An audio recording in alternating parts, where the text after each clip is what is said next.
হ্যাঁ, set 1 problem number 17। এখানে একটা লিফটের মধ্যে এরকম একটা লিফট আছে, লিফটের মধ্যে একটা দড়ি দেওয়া আছে, দড়ির মধ্যে একটা 1 কেজি 1 কেজি একটা বস্তু রয়েছে। এই দড়িটা 14.7 নিউটন ফোর্স সহ্য করতে পারে। এবার প্রশ্নটা হচ্ছে যে কত অ্যাক্সেলারেশনে তুললে এই দড়িটা ছিঁড়ে যাবে। তাহলে এটার ফ্রি বডি নিয়ে নিই। এর ওজন কাজ করছে 1g নিচের দিকে, উপরের দিকে 14.7 নিউটন টান সহ্য করতে পারবে, তারপরেই ছিঁড়ে যাবে। অ্যাক্সেলারেশনটা উপরের দিকে, তাহলে ma 1 ইন্টু a ইনার্শিয়া ফোর্সটা নিচের দিকে। এবার ব্যালেন্স করে দিই, 14.7 is equal to a plus G. তাহলে a is equal to 14.7 minus G, তাহলে 14.7 minus 9.8 is equal to 14.7 minus 9.8 is equal to 4.9 metre per second square. এই অ্যাক্সেলারেশনে তুললে কি হবে, এটার উপরে টেনশনটা 14.7 হবে এবং ছিঁড়ে যাবে। তাহলে এটাই অ্যান্সার, লিখে নাও।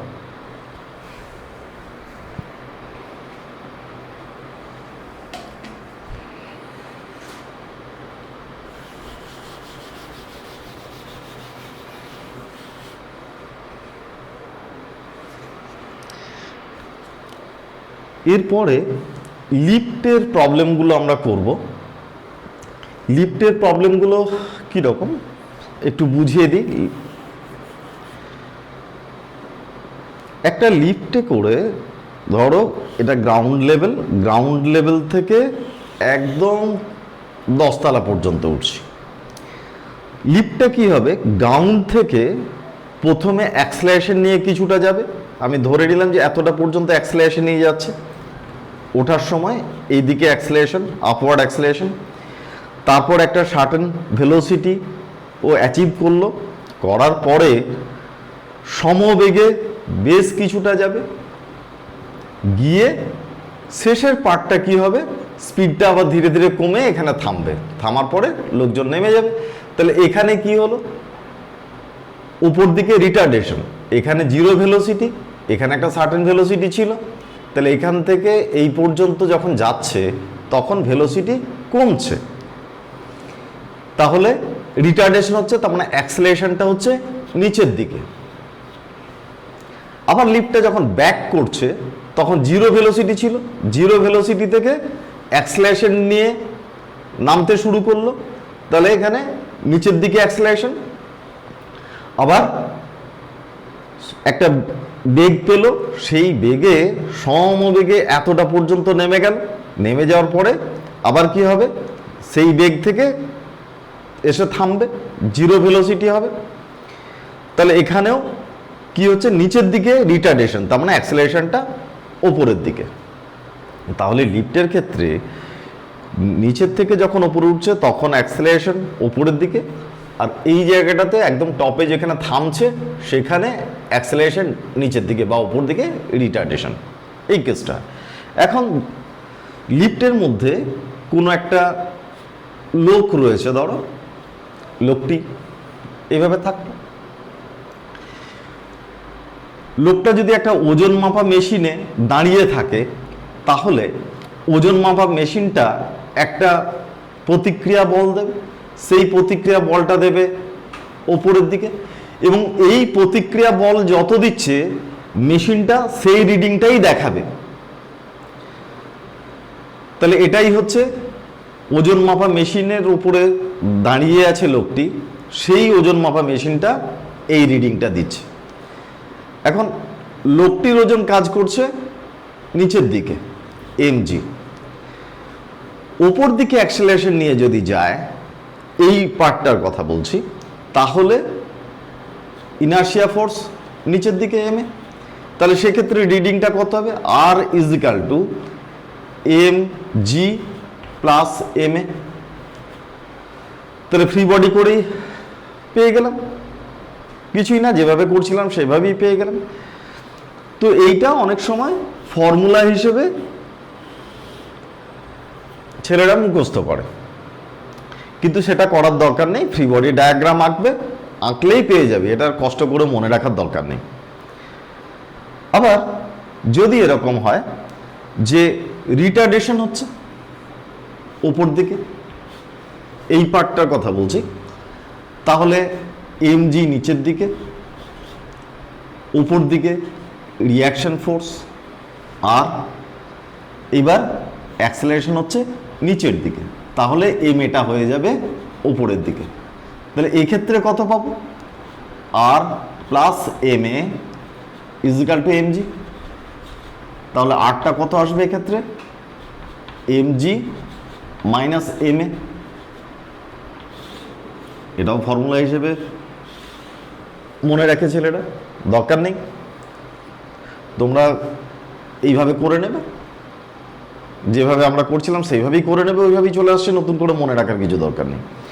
এখন এই জায়গাটা যদি এরকম হয় যে দড়িটা কোন রকম ছিঁড়ে গেল, তাহলে অ্যাক্সেলারেশনটা কি হবে? নিচের দিকে তখন জি অ্যাক্সেলারেশন নিয়ে পড়বে, তাহলে এর জায়গায় জি হয়ে যাবে, তাহলে রিয়াকশনটা জিরো হয়ে যাবে, অর্থাৎ তখন কোনো রিয়াকশন থাকবে না ফ্রি ফল করলে। ঠিক আছে, এটা নোট করে নাও থিওরি হিসেবে, এটা কিন্তু থিওরিতে আছে। এবার এটার উপরে বেস করে আমরা কিন্তু এই ফর্মুলাগুলো অ্যাপ্লাই করব না, একদম এরকম ফ্রি বডি করব, করে এইভাবে করব, তাহলে আর ফর্মুলা মুখস্থ রাখা তো কোনো দরকার নেই। এবার প্রবলেমে চলে যায়, এটা নোট করে নাও, মুছে দেবো।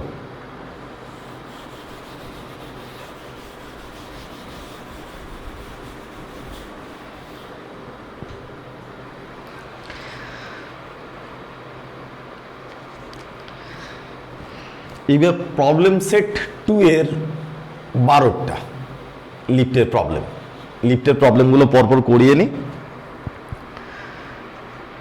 প্রবলেম সেট 2 এর প্রবলেম নাম্বার হচ্ছে 12। ওটাতে বলেছে 60 কেজি ভরের ব্যক্তির জন্য লিফটের মেঝের ওপর 441 নিউটন প্রথম ক্ষেত্রে, দ্বিতীয় ক্ষেত্রে 588 নিউটন, তৃতীয় ক্ষেত্রে 735 নিউটন বল প্রযুক্ত হচ্ছে, প্রতি ক্ষেত্রে ত্বরণ নির্ণয় করো। তাহলে ফার্স্ট কেসটা দেখি, কেস নাম্বার 1, লোকটির ফ্রি বডি নিয়ে নিলাম, তাহলে 60 জি নিচের দিকে, ওর মাস হচ্ছে 60, মেঝের ওপর বল দিচ্ছে, মানে এটাই হচ্ছে প্রতিক্রিয়া বল, যেটা আর ছিল সেটা বলেছে ফার্স্ট কেসে 441 নিউটন।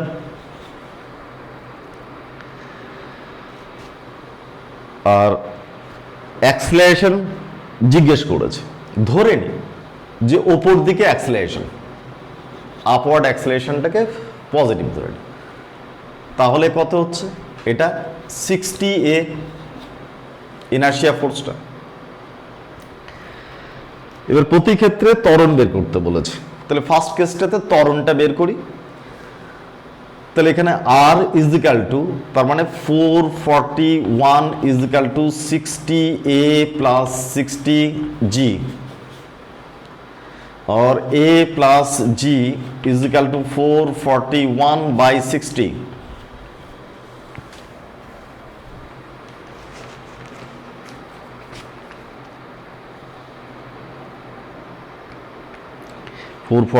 डिवाइडेड बाई 60, এটা করলে কত হচ্ছে? 7.35,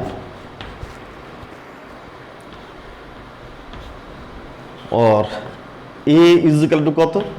7.35 माइनस জি, জি এর ভ্যালুটা একদম বসিয়ে দিই, 9.8 নিতে বলেছে। তাহলে কত হচ্ছে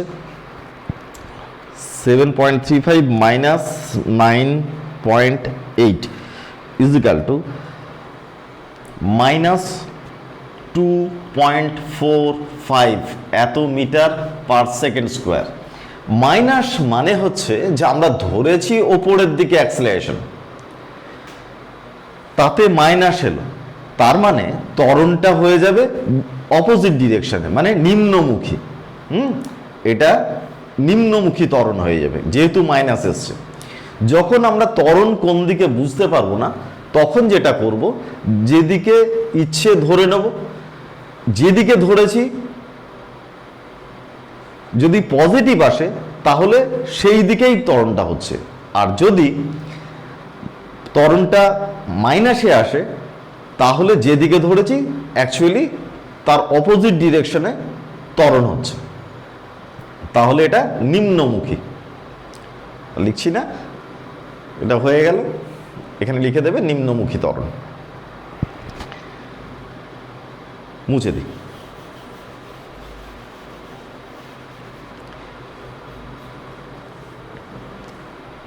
পরের প্রবলেমটা দেখো, একদম একই রকম।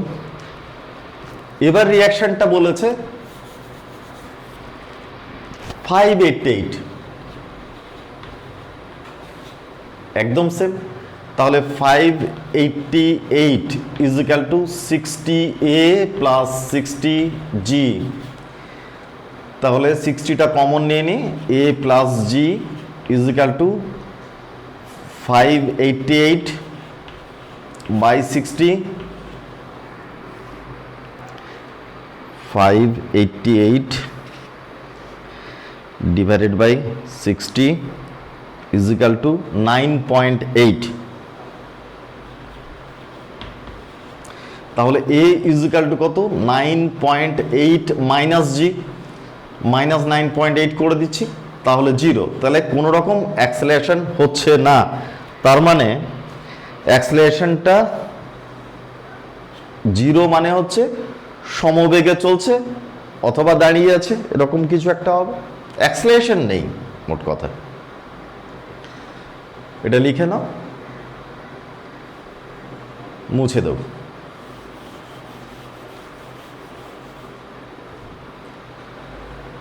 এবার প্রবলেম নাম্বার ওইটারই 3। এবার এখানটা দিয়েছে 735, একই ফ্রি বডি, তাহলে কত হচ্ছে 735 ইজ ইকাল টু, আচ্ছা উল্টো করে লিখি তাহলে সুবিধা হবে, নিচের ফোর্সগুলো আগে লিখি, 60A plus 60G is equal two হচ্ছে 735। তাহলে A plus G is equal to 735 by 60, কত হচ্ছে দেখি, 735 divided by 60 is equal to 12.25, 12.25। তাহলে A is equal to 12.25 minus G 9.8, এটা মাইনাস করলে minus 9.8 is equal to 2.45 metre per second square. এটা দেখো পজিটিভ এসছে, তার মানে ওপর দিকটা আমি পজিটিভ ধরেছিলাম, তাহলে ঊর্ধ্বমুখী ত্বরণ হচ্ছে এক্ষেত্রে, এবং ত্বরণের মানটা হচ্ছে এটা।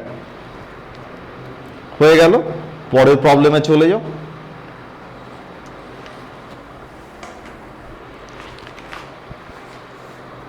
পরে আবার একটা লিফটের প্রবলেম, ওটা হচ্ছে প্রবলেম নাম্বার 13।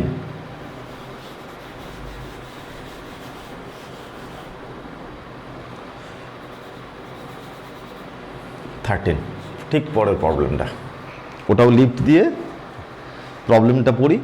একটি কাচের প্লেটের ওপর 3 কেজি বা তার বেশি কোনো ভরের বস্তু রাখলে প্লেটটি ভেঙে যায়। একটি লোহার টুকরোকে একটি লিফটের মধ্যে ওই কাচের প্লেটের ওপর রাখা হলো। লিফটের ঊর্ধ্বমুখী ত্বরণ বাড়তে বাড়তে যে মুহূর্তে 245 সেন্টিমিটার পার সেকেন্ড স্কোয়ার হলো, প্লেটটি ভেঙে গেল, লোহাটির ভর কত? দেখ, একটা কাচের প্লেট আছে, সেই প্লেটটা 3 কেজি বা তার বেশি ভর হলেই ভেঙে যায়, তার মানে সহ্য ক্ষমতা হচ্ছে 3 কেজি। তাহলে লোহাটার যদি আমি ফ্রি বডি ডায়াগ্রাম নিই, তাহলে কাঁচ যে প্রতিক্রিয়া দেবে, কাঁচের প্লেটটা, সেই প্লেটটার প্রতিক্রিয়াটা হচ্ছে আর ইজিক্যাল টু 3 কেজি, মানে 3g।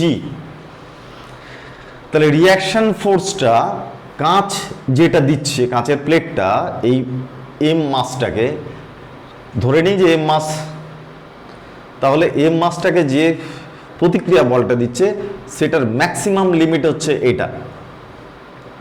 আচ্ছা, আর ওজনটা কাজ করছে mg। আর ত্বরণ কত?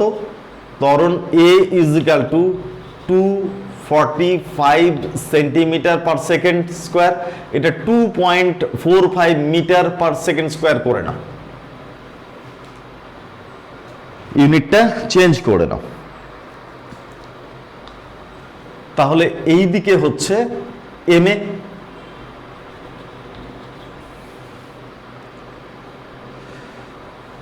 তাহলে R is equal to M A plus M জি।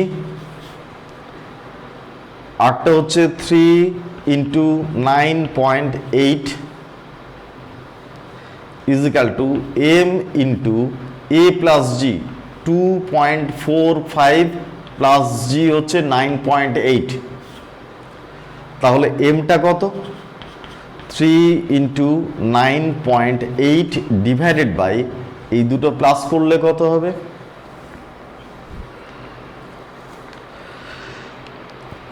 2.45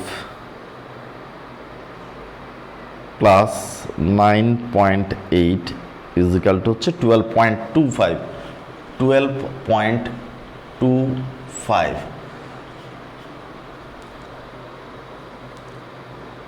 এবার দেখো,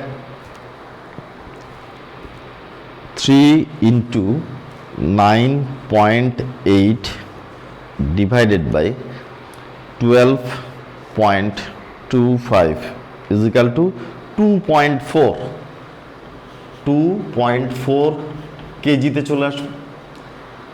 তাহলে 2.4 কেজি রেখে এই অ্যাক্সেলারেশনের উপর দিয়ে তুললে কাঁচের প্লেটটার ওপরে যে প্রেশারটা পড়বে, যে ফোর্সটা পড়বে, সেই ফোর্সটা হবে 3g এর সঙ্গে সমান এবং ওটা ব্রেক করে যাবে।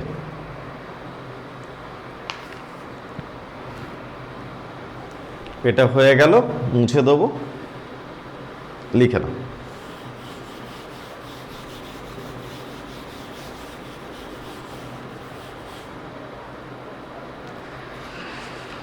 পরের প্রবলেম দেখো, ঠিক পরেরটা 13টা করলাম, এবারে 14। Problem number 14। প্রবলেমটা পড়ি। লিফটের ছাদের সাথে যুক্ত একটি স্প্রিং তুলার আংটা থেকে 2 কেজি ভরের একটি বস্তুকে ঝুলিয়ে দেওয়া হলো।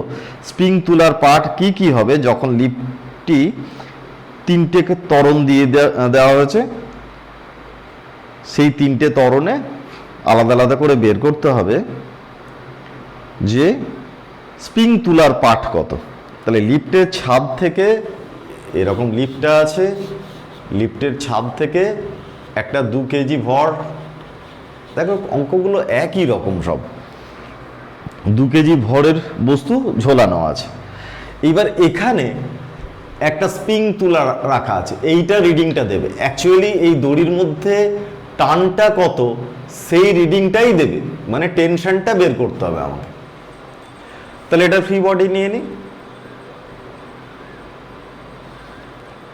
এদিকে হচ্ছে 2g ওর ওজন কাজ করছে, এদিকে টি টেনশন, দড়ি যেটা টানছে সেটাই রিডিং, আর অ্যাক্সেলারেশন 3টে ক্ষেত্রে 3 রকম। তাহলে ফার্স্ট কেসটাতে অ্যাক্সেলারেশনটা বলেছে 0.2 মিটার পার সেকেন্ড স্কোয়ার ওপরের দিকে উঠছে। লিফটটা 0.2 মিটার পার সেকেন্ড স্কোয়ার ত্বরণে ওপর দিকে উঠছে, তাহলে এইদিকে কত হবে m ইন্টু এ, তাহলে 2 ইন্টু এটা,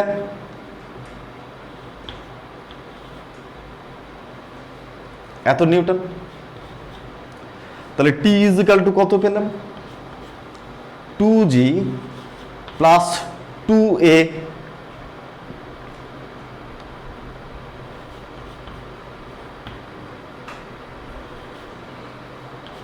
তাহলে 2 ইন্টু 9.8 প্লাস 4, 0.4।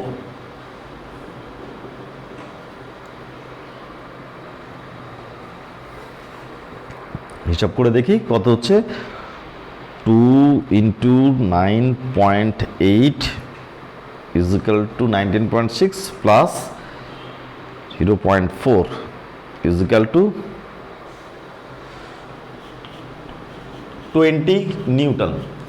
এবার এটা কেজিতে অ্যান্সারগুলো দেওয়া আছে দেখবে, তাহলে কেজিতে কনভার্ট করে দাও, নিউটনকে কেজিতে কনভার্ট করলে 9.8 দিয়ে ডিভাইড করে দিলেই হবে, তাহলে এত KG divided by 9.8 is equal to 2.04 KG.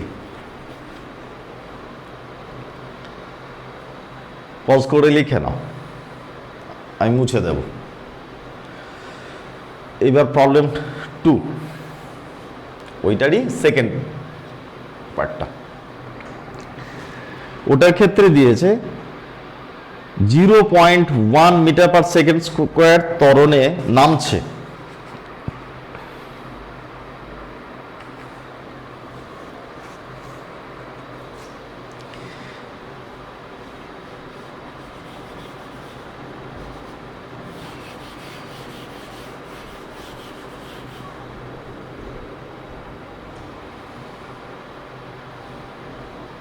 এবার নিচের দিকে ত্বরণ a is equal to 0.1 metre per second square, তখন টেনশনটা কত, তাহলে ইনার্শিয়া ফোর্সটা এইদিকে m এ, তাহলে t plus m a is equal two হচ্ছে 2g। আচ্ছা mটা 2, এখানে 2 করে দিই, তাহলে t is equal two 2g minus 2a, তাহলে 2 ইন্টু 9.8 মাইনাস 2 ইন্টু 0.1, তাহলে এটা হিসাব করলে কত আসবে 9.7 into 2 is equal to 19.4 newton. এটাকে যদি কেজিতে কনভার্ট করি তাহলে 19.4 divided by 9.8 is equal two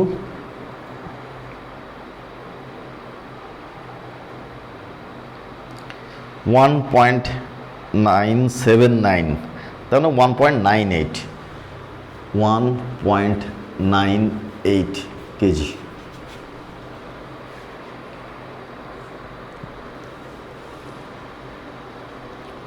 হয়েছে, মুছে দিচ্ছি।